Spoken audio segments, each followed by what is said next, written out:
Nous voici donc arrivés au chapitre 19 du livre de l'Apocalypse. On va commencer par lire le texte. Ensuite, il y aura des commentaires, tel qu'il est lu, tel que nous vous proposons. Et puis, comme il y a une petite coquetterie, une, euh, c'est important de voir que dans le chapitre 19, nous le chantons nous, à vêpres le dimanche soir. Donc, voilà le texte que l'Église, tel que l'Église nous le propose pour le cantique de l'office du soir, du dimanche. Et après, il y aura un commentaire, une illustration de ce livre par le pape Benoît XVI lors de l'une de ses catéchèses. Commençons donc par ce texte,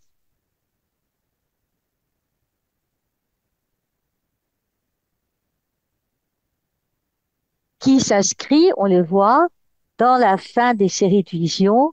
Nous en sommes au moment de la proclamation de la victoire et la victoire du Messie sur la bête et le faux prophète.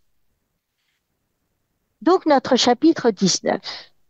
Après cela, j'entendis comme la voix forte d'une foule immense dans le ciel qui proclamait Alléluia, le salut, la gloire, la puissance à notre Dieu.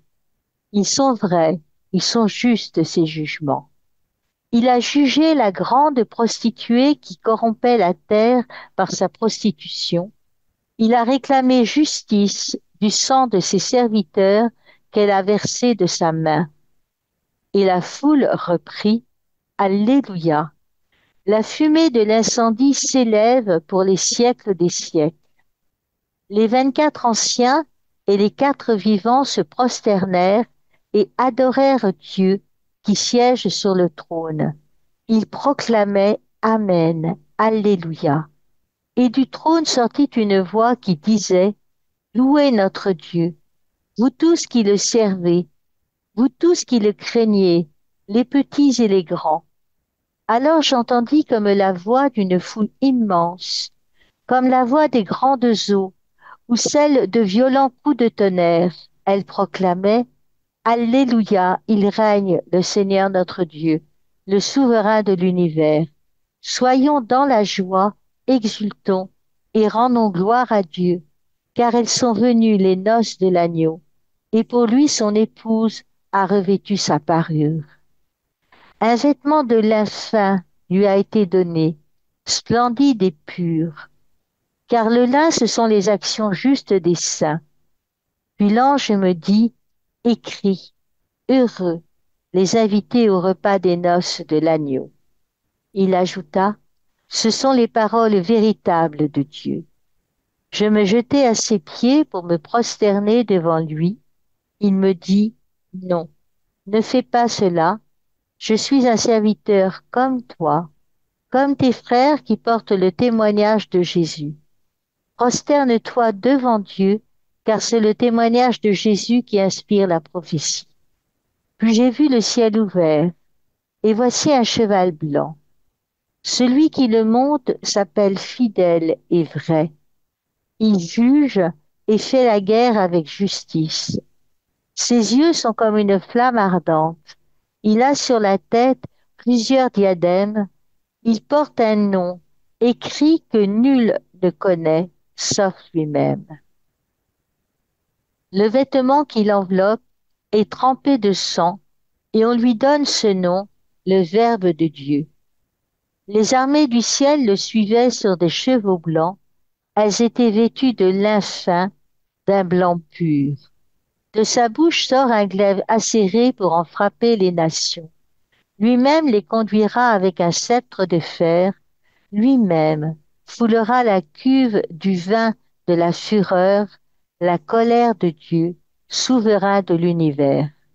Sur son vêtement et sur sa cuisse, il porte un nom écrit, Roi des rois et Seigneur des seigneurs.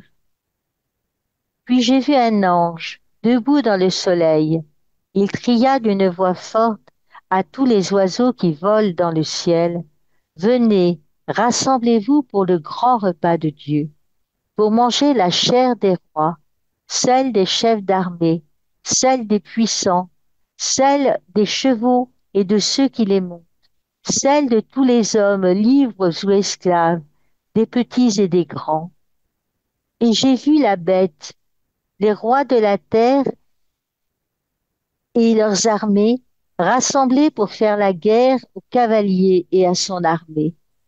La bête fut capturée, et avec elle le faux prophète, lui, qui en produisant des signes devant elle, avait égaré ceux qui portent la marque de la bête et se prosternent devant son image. Ils furent jetés vivants tous les deux dans l'étang de feu embrasé de soufre. Les autres furent tués par le glaive du cavalier, le glaive qui sort de sa bouche, et tous les oiseaux se rassasièrent de leur chair. Au moment d'aborder les derniers chapitres de l'Apocalypse, il faut se rappeler ce que sont devenus les 144 000 élus et la foule immense que nul ne pouvait dénombrer. C'était au chapitre 12, si vous vous souvenez bien. La suite, les chapitres 13 à 19, exposent donc le délabrement progressif de la bête, du dragon et de tous ceux qui sont à leur service. C'est parce qu'on a mal lu les châtiments de ses opposants qu'on a interprété l'Apocalypse comme une accumulation de malheurs concernant les disciples du Christ. Certes, il faut beaucoup d'imagination au rédacteur pour décrire tous les événements annoncés, mais aujourd'hui encore, les écrivains modernes savent inventer bien des histoires dans nos livres religieux et vies de saints. Et dans les BD apocalyptiques dessinés aux jeunes, il y a au moins euh, plein de signes absolument abominables. Bref, dans la deuxième partie de l'Apocalypse, les élus se retrouvent auprès de Dieu et voient le spectacle de la destruction progressive des ennemis de l'agneau, précipités au fond de l'abîme, subissant les pires tourments. Notre chapitre 19 précise que les vainqueurs chantent des Alléluia, donc la louange de Dieu, tandis que se développe dans une liturgie et des actions de grâce. Voici les noces de l'agneau avec son épouse. Jusqu'alors, dans la Bible, l'époux, c'est le Seigneur. Alors, Isaïe 5, chapitre 54, verset 1 à 8, ton Créateur est ton époux. Ou dans Osée 2, 16 à 8, au désert, je la séduirai. Désormais, on peut identifier le Christ comme l'époux du nouveau peuple de Dieu. C'est d'ailleurs, entre parenthèses, comme le nom que donnera Catherine de Sienne à l'époux, au Christ. Elle l'appelle l'époux. Voici donc la victoire du Messie et la défaite de la bête et de ses serviteurs, les rois. Les oiseaux appelés contre ces rois évoquent Ézéchiel, où des oiseaux reçoivent en pâture les serviteurs de Gog et Magog. Vous vous souvenez, on en reparlera un peu plus loin. On sait bien que Gog et Magog sont des noms énigmatiques. Voyons maintenant un petit peu le commentaire. On commence par après cela. Mais après quoi? Après la ruine de Jérusalem. Voilà cet après qui est donné. La ruine de Rome, pardon, pas la ruine de Jérusalem, enfin, tout ça. Saint Jean entend comme la voix de grandes foules dans le ciel. Ce sont les voix des martyrs dans le ciel. Et sur la terre, les voix des fidèles. Face au jugement de la prostituée, on élève donc une grande doxologie. Hein, doxa, c'est la gloire, la doxologie articulée qui va être très bien articulée dans ce chapitre et qui célèbre l'œuvre de Dieu dans cet événement et invite à rendre gloire au Seigneur. Tout d'abord, au ciel, une foule immense proclame le salut, la gloire, la puissance à notre Dieu. Et si on regarde les versets suivants, les versets 2 et 3, ces voix, donc elles célèbrent la gloire et la justice de Dieu qui a condamné Rome à une ruine, Rome, Babylone aussi, à une ruine irrémédiable et éternelle. La grande prostituée a été jugée et ce jugement est éternel puisque sa fumée s'élève pour les siècles des siècles. Toutefois, aucun homme n'a encore été frappé.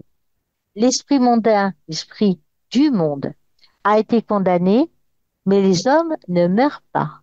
Bien insister là-dessus, on a l'impression qu'il y a plein de catastrophes, mais finalement, les hommes ne meurent pas. Et les 24 vieillards et les quatre vivants qui participent à la louange, ils se prosternent, normal, ils adorent la hâte Deum vers Dieu, ils adorent Dieu en disant Amen, Alléluia. Et ça, il a encore fait des pillages.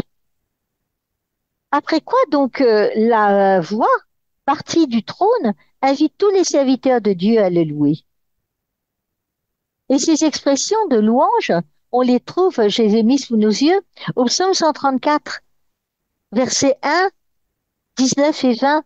Alléluia, louez le nom du Seigneur, louez le serviteur du Seigneur, maison d'Israël, bénis le Seigneur, maison d'Aaron, bénis le Seigneur, maison de Lévi, et vous qui le craignez, bénissez le Seigneur. Et selon la tradition rabbinique, ce chant, donc ce psaume 134, a été entonné par Pharaon quand Israël sortit d'Égypte. Un commentaire hébraïque, le Midrash, dit en effet que face à la mort des premiers-nés, Moïse a dit à Pharaon, je m'en irai, mais seulement après que tu auras crié, vous n'êtes plus mes serviteurs, mais les serviteurs du Dieu vivant. Et c'est alors que Pharaon a entonné le chant, louez notre Dieu, vous, tous ses serviteurs.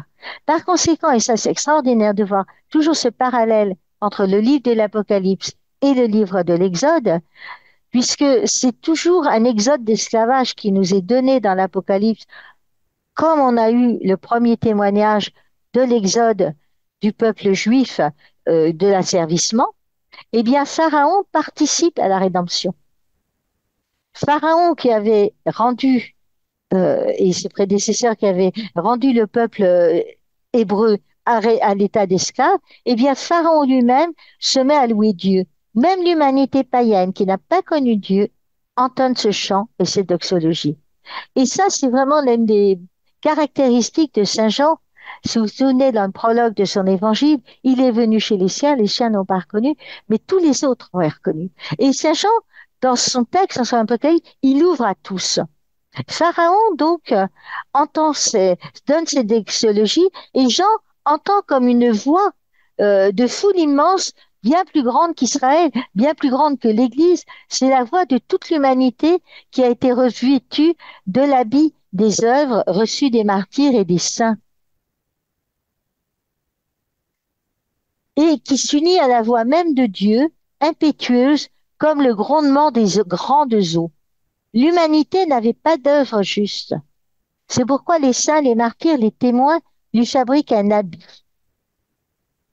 Et ces saints, ces martyrs, offrent leurs œuvres comme un habit, y compris pour Pharaon, afin que l'exode soit possible pour tous. Et c'est bien ce que dit l'époux du cantique.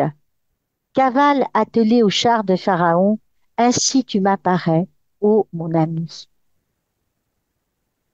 Est-ce que vous voyez la puissance de cette femme? Mais de par l'évocation du livre de l'Exode, Pharaon qui se met à louer Dieu et qui libère le peuple hébreu, eh bien, on retrouve la même libération du côté des païens.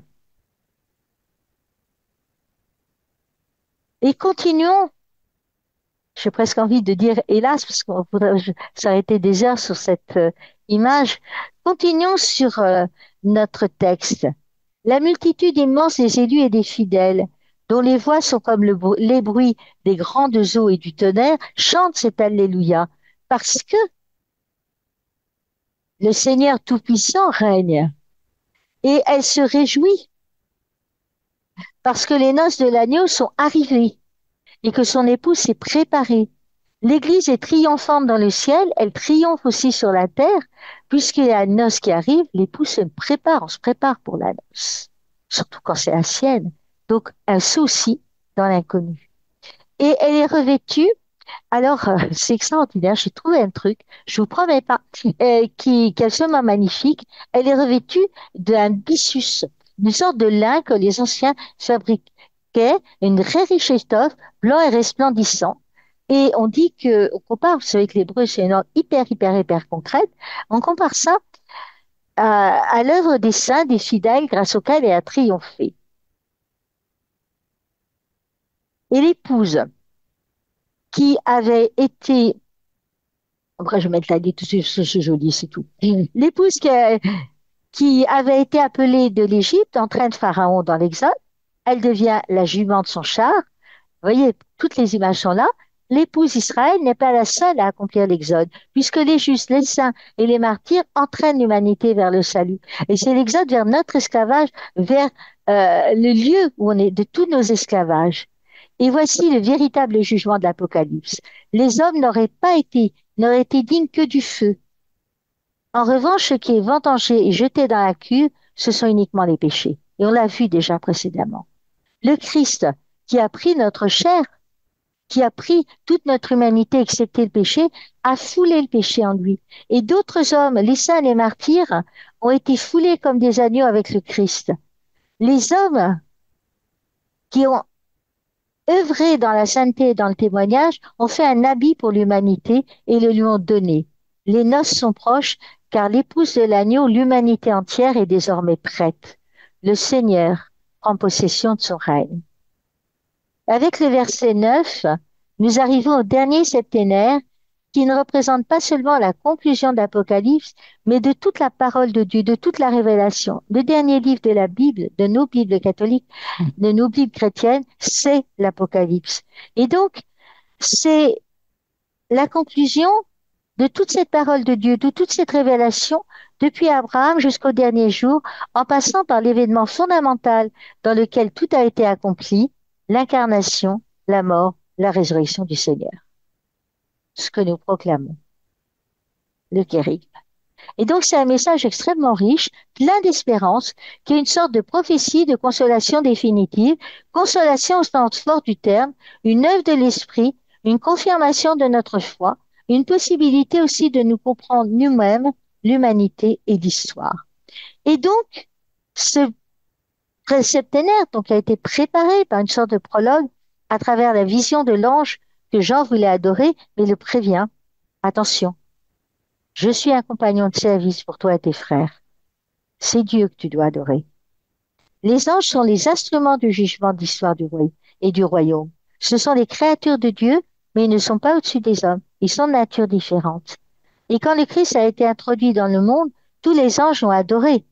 Ça, on le dit, l'auteur dans la lettre aux Hébreux, premier chapitre, verset 6. Et quand le Fils nous conduira tous auprès de lui, nous serons adorés par les anges avec Dieu. Vous voyez bien que il faut pas confondre. Chacun a sa place dans la création. Et c'est très, très beau de voir le rôle des anges dans notre livre de l'Apocalypse. Saint Jean reçoit donc l'ordre d'écrire les mots « Bienheureux ceux qui sont appelés au festin des noces de l'agneau ». J'ai envie de dire bienheureux ceux qui sont appelés à l'Eucharistie dominicale, voire quotidienne. Ils sont appelés. Et quand les cloches sonnent le dimanche pour appeler les fidèles à la messe, on se dit, mais bienheureux ceux qui sont appelés au festin des noces de l'agneau, entendront-ils l'appel? Moi, c'est ma perpétuelle inquiétude. Enfin, Jean a reçu l'ordre d'écrire ces mots-là et on l'entendra à la messe dimanche prochain, au plus tard. Et donc, ces festins commencent sur la terre, mais ils se consomment au ciel. Il s'agit ici, comme le fait remarquer Saint Grégoire, de la scène, le repas du soir, Atzenam. Le festin des noces de l'agneau exprime le triomphe de l'Église ici-bas qui doit précéder le repas de la béatitude éternelle. C'est aussi, bien sûr, on l'a dit, le festin eucharistique auquel tous les fidèles sont conviés. Alors Saint Jean, dans son ravissement, il tombe aux pieds de l'ange pour l'adorer. On l'a dit, l'ange l'en empêche, n'étant comme lui que le serviteur de Dieu, tout comme ceux qui ont rendu témoignage à Jésus. Ceux qui ont rendu ce témoignage spécial sont les fidèles de l'Ancien Testament et ceux qui, dans la loi nouvelle, ont reçu l'esprit de prophétie. Et Jean ne s'intéresse pas seulement à la description de l'ange. Il a un message qu'il annonce à une valeur absolue. Non, non, on ne fera pas de maths aujourd'hui, mais l'absolu de cette valeur, c'est que les paroles qui sont transmises sont les paroles de Dieu. Heureux les invités au festin des noces de l'agneau. Cette invitation est donc pour toute l'humanité concerne tout le monde. Et la seule condition pour que l'humanité soit introduite au banquet, ben, c'est le vêtement blanc. Ce vêtement lui est donné. Alors oui, nous avons reçu le vêtement blanc le jour de notre baptême. Oui, les épouses reçoivent le vêtement blanc. Mais j'ai trouvé, alors, une coquetterie, une magnificence, toujours pareil, là, que je vous partage parce qu'elle est belle. Dans les banquets juifs des noces, à l'entrée de la salle, on offrait à tous les invités un habit blanc, un talit. C'est pour ça que j'ai trouvé un talit que tous revêtaient en signe de joie pour ce banquet. On se souviendra que dans la parabole de Matthieu, l'homme qui entre sans l'habit des noces est jeté dehors. Il est condamné parce qu'il n'a pas voulu accueillir le don de l'habit. Il n'avait pas à l'acheter, mais simplement à le recevoir en cadeau et à accepter de le porter. On lui a proposé. N'oubliez pas, on offre à tous les invités un habit blanc. Il habite l'humanité entière, recevra au jour de jugement. On lui proposera. Hein, relève donc de la signification profonde de l'Église dans l'histoire humaine. L'Église, elle sert quelque part à revêtir l'humanité des œuvres de justice, à faire en sorte que les hommes entrent dans la salle des noces. Bien souvent, une telle conscience de l'Église fait défaut aux chrétiens. On pense que l'intuition, ça consiste à tout faire pour entrer dans le petit royaume de Dieu. Oh mon Dieu et moi, oh c'est merveilleux tête à tête. Ah, ce qui m'embête, celui qui chante faux à côté de moi à l'Église. Eh bien, pas tout à fait ça. Le rôle missionnaire et sacerdotal de l'Église, c'est justement de donner un habit blanc à l'humanité pour qu'elle puisse entrer dans le royaume. La victoire, de toute façon, c'est pas le mérite de l'Église. Le Christ a obtenu cette victoire pour tous, puisqu'il a lavé le vêtement dans son sang. Et les chrétiens l'ont reçu en cadeau pour l'offrir à leur tour à toute l'humanité. La mission que Dieu avait assumée à l'égard d'Adam et Ève en Genèse 3 revient maintenant à l'Église. Revêtir l'humanité non de tuniques de peau, mais des œuvres de justice. Alors, l'Église, elle doit se tenir dans le compagnonnage des hommes, à la table des pécheurs. On n'a pas dit que les gens qui étaient invités aux noces, ils étaient tous parfaits, mais ils avaient revêtu ce vêtement de perfection. Et au milieu d'eux, donc, donner un habit. C'est Israël qui demande une forteresse. Je vous passe à la diapo suivante, je vais l'oublier. Pour l'Israël, donc, qui devient une forteresse et pour pouvoir survivre dans le désert de la diaspora en l'attente de l'événement final. Mais Israël n'a pas de rôle missionnaire. C'est d'ailleurs ce que Jésus reprochait aux pharisiens, c'était précisément leur prosélytisme, parce que c'était pas leur rôle. C'était le rôle de faire une nation une suite. Il n'empêche qu'ils sont nos pères dans la foi. Par contre, la mission d'Église, c'est d'accomplir pour Israël ce mandat sacerdotal et royal à l'égard de l'humanité, ce mandat de charité, de revêtir, de permettre à chacun de revêtir le vêtement blanc, le talit. J'ai trouvé les noces de l'agneau dans une enluminure qui se trouve au Palais du Louvre à Paris. Et donc, les derniers chapitres de notre livre, c'est l'histoire de l'humanité. On a quitté la dispersion et voilà que nous sommes invités tous, invités, tout le monde est invité, au nouveau sein des noces de l'agneau. Pour Jean, ce banquet, c'est la réalité présente. C'est le banquet au cours du Christ qui trouve dans la célébration eucharistique sa manifestation, l'invitation au banquet de la fin des temps. Heureux les invités. C'est donc, je vous montre la suite, le texte, la béatitude suprême de laquelle personne n'est exclu. Donc, on peut attendre que la parousie, et vous savez qu'à la messe, Eucharistie, on est déjà au ciel, le temps s'arrête. Et la venue du Seigneur, on accueille la venue du Seigneur dans sa gloire. Mais avec Saint Jean, on est toujours confronté à la dimension du c'est déjà là, mais c'est pas encore achevé. Et cette théologie du déjà là et pas encore, nous ne voyons pas le Fils de l'homme venir pour le jugement dans les nuées, mais nous voyons le venir à notre rencontre pour combattre et accomplir des œuvres. Il est celui qui vient, mais le combat qu'il mènera a déjà été engagé dans l'histoire par sa mort et sa résurrection. Donc, ce chapitre, ce septénaire des visions, et on va pas voir, on va faire attention, c'est pas de la chronologie. La Bible ne prétend pas être chronologique, elle prétend être apologétique. Elle prétend nous dire Dieu et nous dire l'aventure de Dieu avec son peuple. Elle prétend nous combler d'enseignements de grandeur, nous permettre de grandir en Dieu ensemble pour venir au festin des noces de l'agneau. Et par rapport à l'accomplissement et au jugement, nous ne serons plus confrontés aux innombrables interruptions qui avaient caractérisé la progression de la narration, l'approfondissement de la révélation des chapitres précédents. Tout est accompli. On a encore 3 chapitres devant nous après celui-ci et on est dans cette démarche. Souvenons-nous, au début des visions prophétiques, au chapitre 4, Jean avait aperçu au ciel une porte entr'ouverte.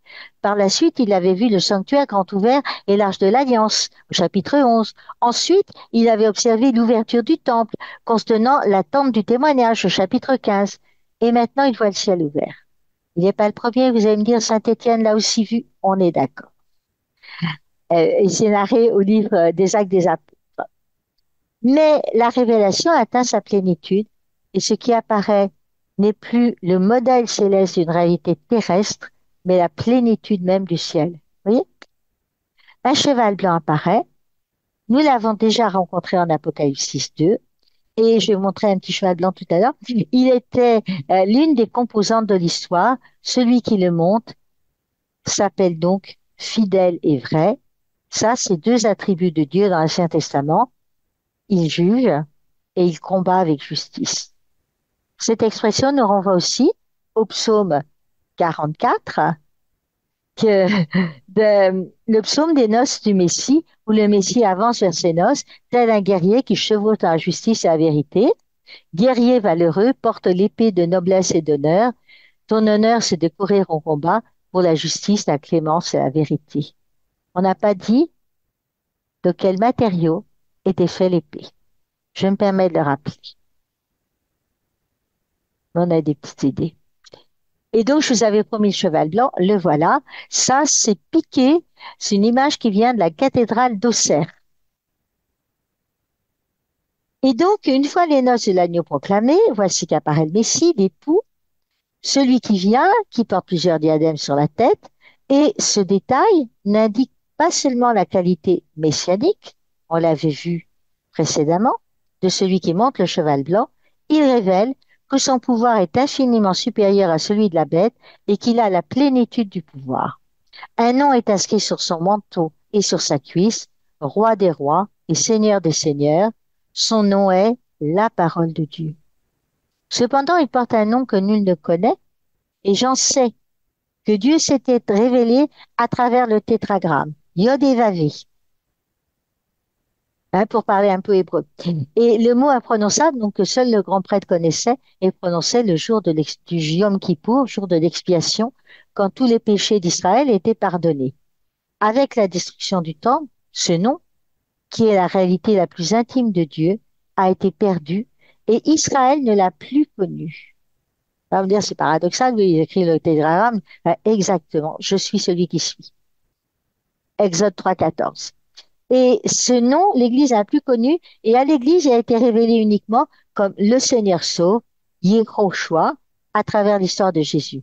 Le cavalier fidèle et vrai, lui, connaît ce nom, qui à la fin des temps sera manifesté à Israël aussi. Que je vous montre la suite. Verset 11. Jean a maintenant une nouvelle vision du Christ. Il le voit apparaître donc sur ce cheval blanc, le cheval du triomphateur. Il s'appelle fidèle et véritable. Il possède toutes les perfections absolues. Ces premières visions de Jean apparaissent directement inspirées de l'Ancien Testament. On l'a dit dès le début, l'Apocalypse est très inspiré, sans citer mot à mot. Même on espérerait bien qu'il aurait pu citer la Septante, ben, c'est rarement de mot à mot, mais il s'inspire de l'Ancien Testament. Et en particulier ici, livre de la sagesse, nous l'ai mis, chapitre 18. Un silence paisible enveloppait toutes choses et la nuit de la Pâque était au milieu de son cours rapide. Alors du haut du ciel, venant du trône royal, Seigneur, ta parole, toute puissance, fondit en plein milieu de ce pays de détresse, comme un guerrier impitoyable, portant l'épée tranchante de ton décret inflexible. Cette image du livre de la sagesse, donc n'oubliez pas le livre de la sagesse, c'est des livres très tardifs de l'Ancien Testament. Inter- Il décrit l'intervention de Dieu dans l'Exode. Le silence règne sur la terre et c'est alors que la parole de Dieu vient. C'est pour ça que c'est important d'oser garder le silence. Et Jean reprend la même image. Le silence s'est fait au ciel pendant une demi-heure environ. On rappelle, il avait déjà donné au premier verset du chapitre 8 du livre de l'Apocalypse. Et alors que tout le monde, tout est en suspens et se tait dans l'attente du jugement de Dieu, voici que le ciel s'ouvre et le Verbe de Dieu vient. Mais il est enveloppé d'un manteau trempé de sang. Il porte les signes de la passion. Dans l'apparition initiale, le Fils de l'homme qui vient sur les nuées était le transpercé, Apocalypse 1,7. Et de même, celui qui avance ici victorieux est enveloppé d'un manteau trempé de sang, 19,3, et Isaïe, si vous voulez, 63,1. Dans la vision finale, ce qui s'est produit dans la passion, dans l'histoire, n'est ni oublié ni démenti. Celui qui apparaît est le Christ de la gloire, mais il porte encore les marques de la passion. Il est suivi des armées du ciel, il est le Dieu des armées, Adonai Tzvaot. Il est aussi le même Jésus qui, durant sa passion, avait dit à Pierre, remets ton épée à sa place. Et ça peut faire bizarre de dire, pourquoi est-ce qu'il a une épée, etc. Et oui. Penses-tu que Jean, que je ne puisse faire appel, hein, je continue la citation de l'évangile de Matthieu, remets ton épée à sa place. Penses-tu que je ne puisse faire appel à mon Père qui mettrait aussitôt à ma disposition plus de 12 légions d'anges? Il y a une correspondance entre la première et la seconde venue. De l'entrée à Jérusalem dans l'humilité sur un âne, sans le soutien des armées célestes, est symétrique cette entrée à Jérusalem à la venue du cheval victorieux au milieu des armées du ciel. L'épée qui sort de la bouche de cavalier, la seule arme du Seigneur, c'est la parole de Dieu. Et des attributs de ce cavalier rappellent les images que que Jean avait déjà évoquées. Le sceptre de fer de la cérémonie d'intronisation du Fils, qu'on avait au psaume 2, verset 9, et en Apocalypse 2, 27. Le geste de fouler dans la cuve le vin de la colère impétueuse du Dieu Tout-Puissant. On avait trouvé en 14-19, j'avais même mis le pressoir et foulé. La qualité du vainqueur, de vainqueur appelé à vaincre de nouveau, Apocalypse 6, 2. Le cavalier, c'est Jésus, le Verbe de Dieu, son Fils, qui a été foulé dans la cuve et a eu les habits tachés de sang. Il a déjà gagné la bataille sur la croix et s'apprête à vaincre de nouveau dans le combat eschatologique. Ses yeux sont comme une flamme de feu, verset 12. Nous avons déjà vu plus haut cette comparaison. Sur sa tête, il porte plusieurs diadèmes. Tous ces diadèmes signifient que lui, roi des rois et seigneur des seigneurs, est devenu le maître des nations par la victoire de son Église. Il porte un nom inconnu jusqu'à présent, qu'il révélera alors. Ce nom inconnu exprime une perfection ou un attribut divin du Sauveur, et ce nom exprimera probablement le salut universel des nations. Sa robe est tachée de sang, car il a triomphé que par son propre sang et celui de ses martyrs. Dans le ciel, il est suivi de toute une armée de triomphateurs. Ce sont tous ceux qui ont combattu pour le triomphe de son Église. J'ai mis diapo en G. Le voilà. En fait, c'est une image. On sait bien qu'on peut faire beaucoup de mal par la langue et beaucoup de bien par les oreilles et par la langue. Donc, ce glaive à deux tranchants qui tient dans la bouche, bien c'est quoi? C'est la parole évangélique qui établit la vérité et confond l'erreur. Il en frappera les nations, c'est-à-dire qu'il les mettra face à sa parole, face à la réalité de leur humanité, créée à son image. Il les gouvernera avec une verge de fer et c'est lui qui foulera le pressoir de la colère. C'est lui encore qui a donné l'ordre d'exécuter des décrets divins contre les nations rebelles. Et on ne doit pas voir dans cette vision symbolique, en tout cas les auteurs que j'ai consultés disent que c'est pas un deuxième avènement de Jésus, mais simplement une intervention directe en faveur de son Église et l'annonce de son prochain triomphe.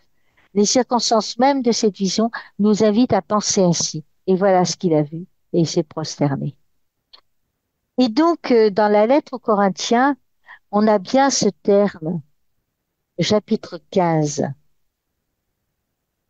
1 Corinthiens 15. Alors, je ne vous ai pas donné le verset 16, le titre Roi des rois, non mais c'est le verset 16 de notre livre de l'Apocalypse. Le titre de Roi des rois et Seigneur des seigneurs, Basileus Basileon, Curios Kai Curion, Apocalypse 19, 16, donc annonce la proclamation suprême de sa seigneurie et la plénitude de la révélation. Celui par qui toute chose a été créée est également celui qui et par qui toute chose a été créée, sauvée, rachetée. Dans 1 Corinthiens 15, donc la première lettre qu'il a écrite aux Corinthiens, Paul nous donne sa propre relecture de ces événements, donc des événements passés, des événements qui font partie de l'histoire de l'humanité en fait. Première lettre de Saint Paul aux Corinthiens, chapitre 15. Alors tout sera achevé quand le Christ remettra le pouvoir royal à Dieu son Père, après avoir anéanti parmi les êtres célestes toute principauté, toute souveraineté et puissance. Car c'est lui qui doit régner jusqu'au jour où Dieu aura mis sous ses pieds tous ses ennemis. Et le dernier ennemi qui sera anéanti, c'est la mort, car il a tout mis sous ses pieds. Mais quand le Christ dira tout est soumis désormais, c'est évidemment à l'exclusion de celui qui aura soumis toutes choses. Et quand tout sera mis sous le pouvoir du Fils lui-même se mettra alors sous le pouvoir du Père, qui aura tout soumis, et ainsi Dieu sera en tout en tout. Il ne s'agit pas de soumission servile, il s'agit de bonheur de donner et d'aimer comme Dieu aime. Ne confondons jamais cela. Et dès cette première vision, donc la victoire de la parole de Dieu, c'est une victoire pour toute l'humanité, pour que Dieu soit tout en tous. 1 Corinthiens 15, 28. Voilà la, Auxerre, la cathédrale d'Auxerre. Allez y faire un tour si l'occasion se présente et merci pour les Auxerrois de nous avoir conservé une telle merveille. Donc, face à cette vision, et dans toutes celles qui suivront, il faut mettre le lecteur en garde contre les interprétations qui cherchent à identifier une suite chronologique, on l'a dit. Alors, dans l'Apocalypse, il y a des actions de guerre, mais ces actions ne sont jamais accomplies par les croyants. L'Apocalypse est le livre de la non-violence, paradoxalement. Non-violence des croyants, lesquels retardent constamment le jugement de Dieu et demandent sa justice à travers la voie de leurs prières et de leur sang offert en sacrifice. Donc, premièrement, oui, action de guerre, jamais le fait des croyants. Ils sont non-violents. Petit b, Jean souligne que le protagoniste de ce combat eschatologique, c'est la parole de Dieu. C'est l'épée acérée qui sort de la bouche d'un cavalier. Donc, symbole de la parole de Dieu. Le judaïsme attribuait déjà à cette parole un rôle déterminant dans le jugement eschatologique. Par conséquent, si c'est la parole de Dieu qui frappe et tue, nous ne sommes pas renvoyés à une mort physique, mais à une séparation entre le bien et le mal. La parole de Dieu tue par le jugement et encore, jugement du péché. Et enfin, troisième point, petit c, cette épée de la parole qui juge et trace une séparation nette entre la bête et le faux prophète d'un côté et les hommes de l'autre, eh bien, cette parole, elle trace, elle fait la séparation. Et jusqu'à présent, on avait assisté à la destruction des œuvres des hommes. Mais en fait, c'est seulement les péchés qui ont été fauchés et foulés. Pour les hommes, il y a des ulcères, des souffrances, des épreuves, on a vu, on a, je vous les ai montrés, mais c'est des avertissements donnés par le Seigneur et des appels à la conversion, pas d'anéantissement ni de condamnation définitive.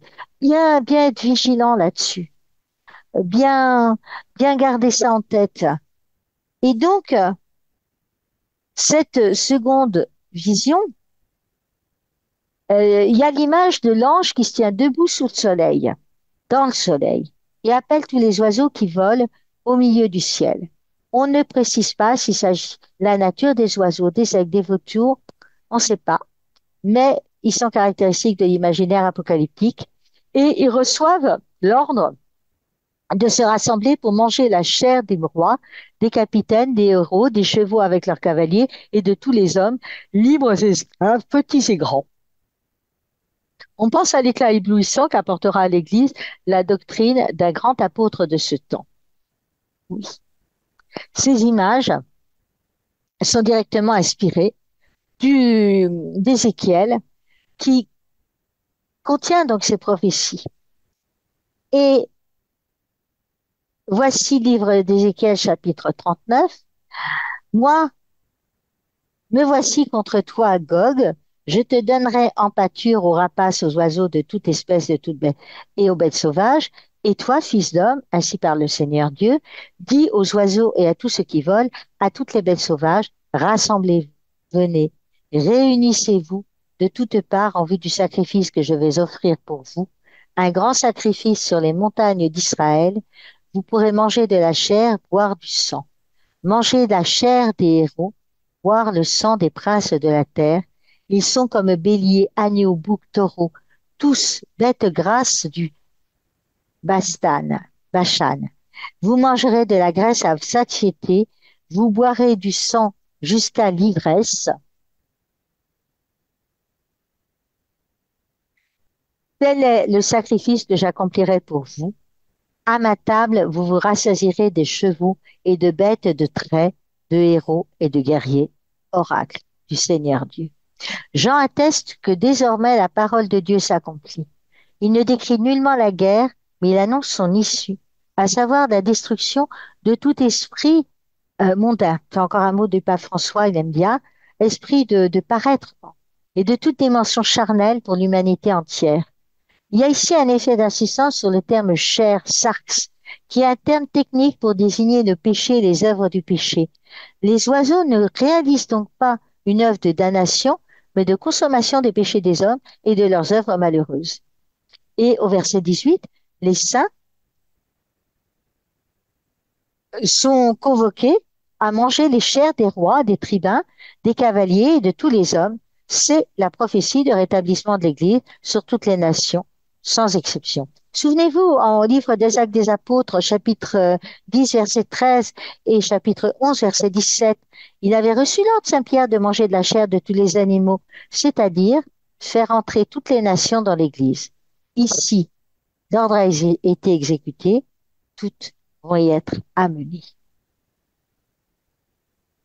Jean nous montre la bête et les rois de la terre prêts pour la bataille contre celui qui est assis sur le cheval, c'est-à-dire contre le Messie, contre le Verbe de Dieu. Comme disait l'autre, nous qui connaissons la fin, on sait qu'ils ont du courage. Mais encore une fois, aucune bataille n'est décrite. On prend quand même uniquement son issue qui marque la victoire du Christ, non pas sur les hommes, mais sur les puissances qui ont asservi les hommes. Seule la bête et le faux prophète, la première et la deuxième bête d'Apocalypse 13, sont capturés et jetés dans les temps de feu, embrasés de soufre. La damnation est uniquement pour eux. Les hommes qui avaient reçu la marque de la bête et avaient adoré sa statue connaissent la mort physique, mais non la damnation. Ah oui, attention. Je dis attention, connaissent sa mort physique, mais non la damnation. Leur chair, c'est-à-dire tout ce qui est corruptible, ne peut hériter du royaume de Dieu. Pourtant dit, je crois à la résurrection de la chair et nous le maintenons. Et c'est pour ça, d'ailleurs, qu'on le maintient. Et donc, ce qui est corruptible et ne peut hériter du royaume de Dieu sont dévorés et détruits.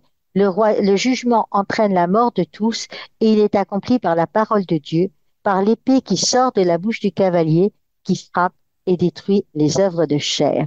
Apocalypse 19, 21. Et donc, les disciples sont frappés du glaive de la justice. Les fidèles se rassasient de ce qui leur chair. Ça veut dire que l'Église ramène dans son giron les peuples qui avaient été séduits. Eh bien, je vous l'avais promis, on a ça, un hymne aux vêpres. On va tenter de l'entendre et sinon, ben, je vous mettrai en note.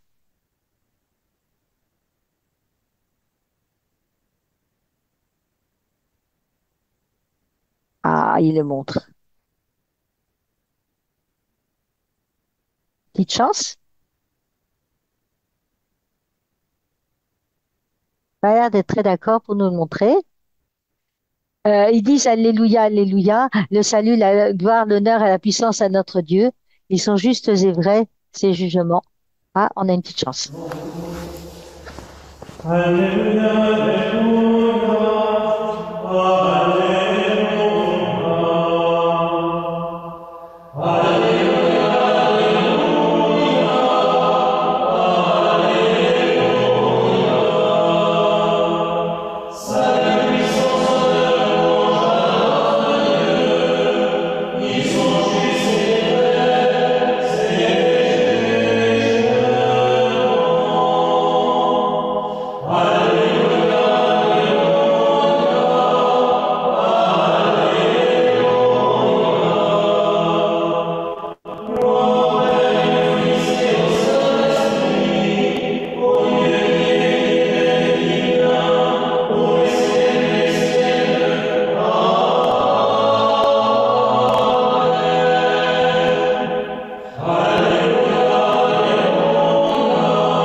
Voilà ce cantique.